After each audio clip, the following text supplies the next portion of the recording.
C'est fou d'imaginer un manuel stratégique qui t'expliquerait avec une précision vraiment terrifiante pourquoi nos économies modernes génèrent des inégalités aussi dingues. Ouais. Ou pourquoi la classe moyenne serait le seul vrai rempart contre la guerre civile. Exactement. Et aussi les mécanismes psychologiques que les tyrans utilisent pour manipuler les foules. L'instinct, ça voudrait que ce manuel ait été écrit par un politologue super pointu juste après la dernière crise financière. C'est clair. Et pourtant, l'analyse en profondeur qu'on fait aujourd'hui, elle repose sur un texte écrit il y a plus de 2300 ans, par un homme qui se promenait tranquillement dans les jardins d'Athènes. Ouais, c'est vertigineux. Donc, bienvenue dans cette nouvelle exploration. Le texte qu'on décortique aujourd'hui, c'est la fameuse Politique d'Aristote. Et franchement, ça casse complètement le mythe du philosophe enfermé dans sa tour d'ivoire. Ah bah totalement. L'approche d'Aristote avec ses étudiants au lycée, on parle des années 335 à 323 avant notre ère, c'est une vraie démarche scientifique. C'est pas juste des idées en l'air. Bah oui, ils n'ont pas juste imaginé une utopie. Non, pas du tout. Avant même de formuler la moindre théorie, en fait, ils ont compilé et disséqué 158 constitutions réelles. 158. Mais c'est énorme pour l'époque. Bah ouais, c'était un travail de terrain colossal. Des cités grecques, des cités étrangères. C'est littéralement l'invention de la science politique empirique. Donc, puisqu'il observe les choses comme un biologiste, comment il explique à la base qu'on vive en société? Parce qu'à l'époque, les sophistes, eux, ils disaient que la société, c'était juste artificiel, un contrat qu'on signe pour éviter de s'entretuer, quoi. Voilà. Et Aristote, il balait ça d'un revers de main. Pour lui, la cité, la police, c'est une réalité naturelle. L'humain est, par essence, un animal politique. Le fameux politikon zone. D'accord, donc c'est pas juste une alliance défensive parce qu'on est faible face aux prédateurs. Non, c'est vraiment l'unique écosystème qui permet à l'humain de s'accomplir pleinement. Et la preuve qu'il donne, elle est hyper intéressante. C'est la différence entre la voix et le langage. Ah oui, le logos. Exactement. Les animaux, ils ont une voix. C'est un outil biologique pour signaler un truc immédiat. Genre, Genre la douleur ou la faim. voilà, la douleur ou le plaisir. Mais l'humain a le langage. Et le langage, ça sert pas juste à crier au loup. Ça sert à délibérer sur des concepts abstraits, débattre du juste, de l'injuste, du bien et du mal. C'est fou. En gros, il dit que notre biologie est conçue pour le débat public. Absolument. Et le but de tout ça, c'est pas juste de survivre, c'est le bonheur, le vivre bien. Par la pratique de la vertu. En fait, il dit que quelqu'un qui vivrait totalement isolé de cet écosystème, Ouais, ce serait soit une bête féroce, soit un dieu, mais plus un homme. ouais. L'humanité se réalise que dans le collectif. Mais du coup, ça soulève un gros paradoxe. Si notre état naturel, c'est la communauté, et que le but, c'est l'harmonie, pourquoi on pousse pas le truc à fond? C'est-à-dire? Tout partager. Plus de propriété privée, plus de jalousie. Ce serait la solution ultime contre les conflits, non? Ah bah c'est exactement ce que pensait son propre maître Platon. Dans la République, Platon voulait une fusion totale pour les dirigeants. On met en commun les biens et même les femmes et les enfants. Waouh. Radical. Très radical. Il voulait que la cité soit comme un seul organisme vivant. Mais Aristote, il détruit cette utopie avec deux arguments hyper pragmatiques. Le premier, c'est que l'unité d'une société, ça peut pas être l'uniformité. On a besoin de compétences et de rôles différents pour que ça marche. Ouais, et si tout le monde est pareil, on s'échange plus rien. Voilà, ça tue la complémentarité. Et le deuxième argument, c'est de la pure psychologie humaine. C'est le principe de la colocation. Ah, j'adore cette analogie. Le fameux frigo de la coloc. C'est exactement ça. Le frigo commun, c'est toujours celui de personne nettoie. Aristote avait déjà capté ça. La tension qu'on porte à une chose diminue quand le nombre de propriétaires augmente. C'est tellement vrai. Si c'est à tout le monde, c'est à personne. Absolument. Du coup, abolir la propriété privée, ça créerait juste une négligence générale et des disputes constantes sur qui fait quoi. Pour Aristote, la propriété privée, c'est un moteur nécessaire. D'accord, mais s'il valide la propriété privée, ça ouvre la porte à l'égoïsme, non? L'accumulation sans fin, ça menace direct le vivre bien de la communauté. C'est là qu'intervient la morale. Pour lui, la propriété doit rester privée dans l'acquisition, mais son usage doit devenir commun grâce à la générosité. Le vrai ciment de la société, c'est pas la loi ou l'État, c'est l'amitié. La filia. C'est super beau, mais ça implique de surveiller de très près comment les gens s'enrichissent, non? Et c'est là qu'il fait une distinction incroyable entre deux économies. Oui, l'économie naturelle d'un côté, et de l'autre, une dérive qu'il appelle la schrématistique. La schrématistique, c'est un sacré mot. Ouais, et la différence repose sur le but de l'action.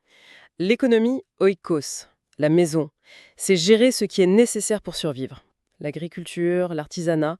Et le point clé, c'est qu'elle a une limite naturelle. Quand t'as assez pour vivre, tu t'arrêtes. L'autosuffisance, quoi. Voilà. Alors que la schématistique, c'est quand cette limite disparaît. L'argent devient le but absolu. Pour faire un parallèle avec aujourd'hui, l'économie naturelle, ce serait le petit artisan qui vend des chaussures parce que les gens ont besoin de se chausser. Exactement. Et la schématistique, ce serait ces immenses fonds d'investissement avec des algorithmes qui spéculent à la milliseconde pour faire des millions sans jamais rien produire de concret. C'est le parfait exemple. Et Aristote voyait déjà ça comme une perversion absolue. Surtout le prêt à intérêt, l'usure, qu'il détestait. Parce que la monnaie, à la base, c'est juste une convention pour faciliter l'échange. Ouais, pour échanger des pommes contre des chaussures. C'est ça. Faire de l'argent avec de l'argent, ça détruit la capacité d'agir moralement. Il a cette phrase lapidaire « La vie est action et non pas production ». C'est puissant. Mais attends, il y a un truc qui cloche. S'il faut privilégier l'action morale, participer à la vie publique, développer l'amitié, tout ça, ça prend un temps de dingue, faut plus avoir de contraintes matérielles du tout. Et c'est là qu'on touche à la partie la plus sévère et la plus sombre de sa pensée.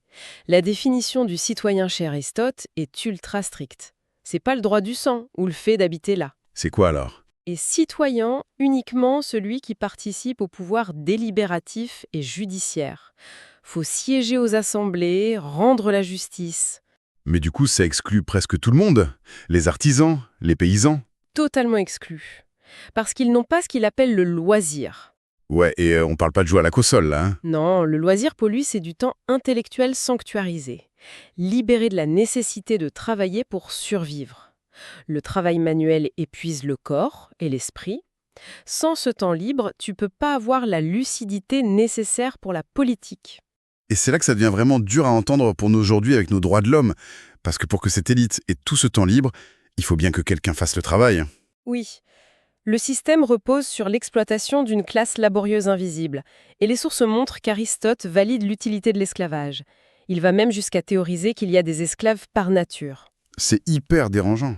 Comment il justifie ça? Et d'ailleurs, pour ceux qui nous écoutent, on fait que rapporter ce qui est écrit dans le texte, hein, évidemment. Bien sûr.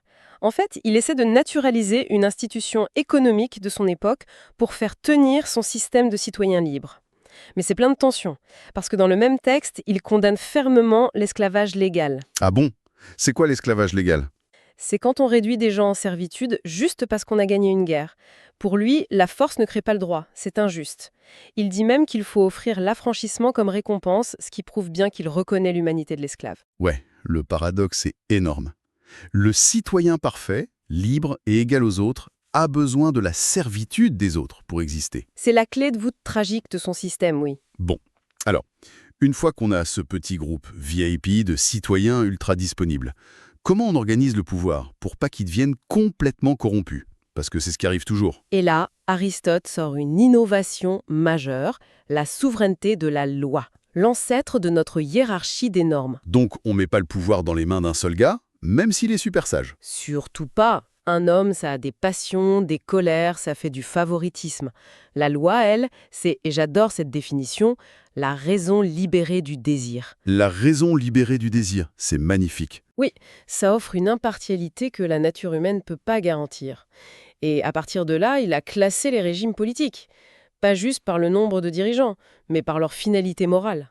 Intérêt général contre intérêt perso, c'est ça, hein? Exactement.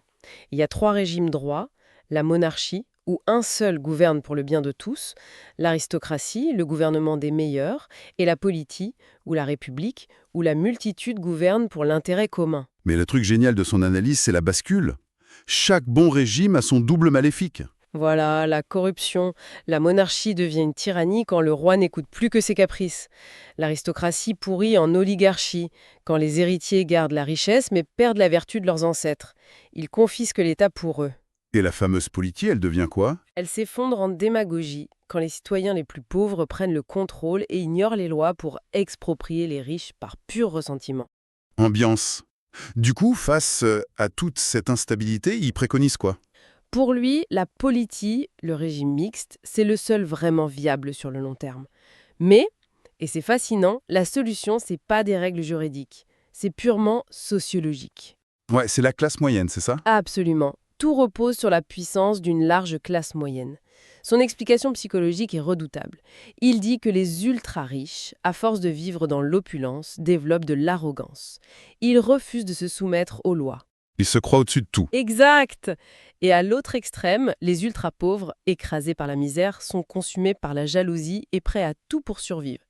Si tu mets ces deux groupes ensemble, t'as pas des hommes libres, t'as des maîtres méprisants face à des esclaves haineux.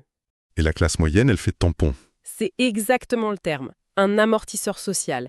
Ils ont assez pour pas envier les riches et ils sont pas assez opulents pour attirer la haine des pauvres. C'est le seul groupe prêt à écouter la raison. C'est l'incarnation du fameux juste milieu d'Aristote. Sauf que, bon, l'histoire nous montre que ce juste milieu, il est super fragile. Quand l'économie pète et que la classe moyenne disparaît, c'est la guerre civile. Oui, le livre 5 de la politique fait littéralement l'autopsie des révolutions. Et il montre que la cause de la violence, c'est jamais un petit désaccord technique. C'est toujours un sentiment viscéral d'injustice face à l'inégalité. C'est-à-dire les pauvres qui veulent tout pareil. Oui, les masses populaires veulent une égalité absolue partout, pensant que l'égalité politique doit donner l'égalité matérielle. Et en face, les élites oligarchiques veulent une inégalité totale, parce qu'elles pensent que leur argent justifie une domination absolue. Le clash inévitable. Et quand ça pète, ça finit souvent très mal. D'ailleurs, son analyse clinique de la tyrannie est juste glaçante. Les méthodes d'un autocrate pour garder le pouvoir, ça fait vraiment peur. C'est du contrôle psychologique pur. Le tyran a deux stratégies. La première, c'est la répression brutale. Interdiction de s'assembler, espions partout pour détruire la confiance entre les gens. Et surtout l'épuisement économique. Je trouve ça dingue qu'il ait pensé à ça. Ah oui, écraser le peuple sous les impôts et les travaux forcés.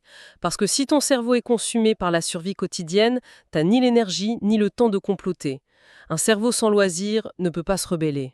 C'est terrifiant. Mais la deuxième méthode est encore plus perverse, non ? Oui, avancer masqué. Le tyran doit imiter à la perfection un souverain juste. Simuler une grande ferveur religieuse, feindre la transparence financière. Et distribuer les cadeaux lui-même, mais faire les trucs en populaire par ses sbires. Exactement, pour dévier la haine. Mais attends, c'est le manuel de Machiavel, ça, non ? Le Prince a été écrit genre 18 siècles plus tard, mais c'est du copier-coller ? C'est clair que Machiavel s'en est inspiré. L'influence d'Aristote est immense, jusqu'à Montesquieu ou Rousseau. Mais il y a une fracture morale énorme entre Aristote et Machiavel. Laquelle ? Machiavel assume un cynisme total. La ruse, la violence, c'est OK si ça sauve l'État. Aristote, lui, méprise profondément la tyrannie. C'est le pire des régimes. S'il conseille aux tyrans de simuler la vertu, c'est un pari philosophique incroyable. Ah ouais, hein ? Genre fake it till you make it. Littéralement, il espère qu'à force de mimer les actions d'un homme juste tous les jours, la force de l'habitude va changer le caractère du tyran, que le masque va fusionner avec son vrai visage. C'est fou d'avoir autant confiance en l'imitation morale. Mais c'est beau. Oui, ça clôture bien son immense architecture intellectuelle. Quand on prend un peu de recul sur toute cette analyse des comportements humains, c'est frappant de voir à quel point c'est actuel. La fragilité de nos démocraties quand la classe moyenne s'effondre, le danger d'une économie qui spécule dans le vide. Et la corruption du pouvoir quand la loi n'est plus souveraine. Ça traverse les millénaires, hein. Mais du coup, ça amène une vraie réflexion sur nous aujourd'hui. L'idée centrale d'Aristote, c'est que l'État, c'est pas fait pour faire la guerre ou juste cohabiter. C'est fait pour créer les conditions pour que chacun atteigne le bonheur par l'élévation de l'esprit. Le fameux loisir. Tout à fait. Sauf qu'aujourd'hui, notre obsession pour la croissance infinie du PIB, la production frénétique, la marchandisation de tout, c'est exactement la crématistique déréglée qu'il terrifiait. On est devenus les rouages d'une machine économique. Au lieu de développer nos vertus. Exactement. Et ça laisse une question vertigineuse pour ceux qui nous écoutent. Si on devait repenser nos institutions aujourd'hui, non pas pour optimiser le rendement financier, mais pour libérer ce temps intellectuel et cultiver notre esprit civique, à quoi ressemblerait le monde de demain ? Une excellente question pour conclure cette analyse. Carrément. Il y a de quoi méditer.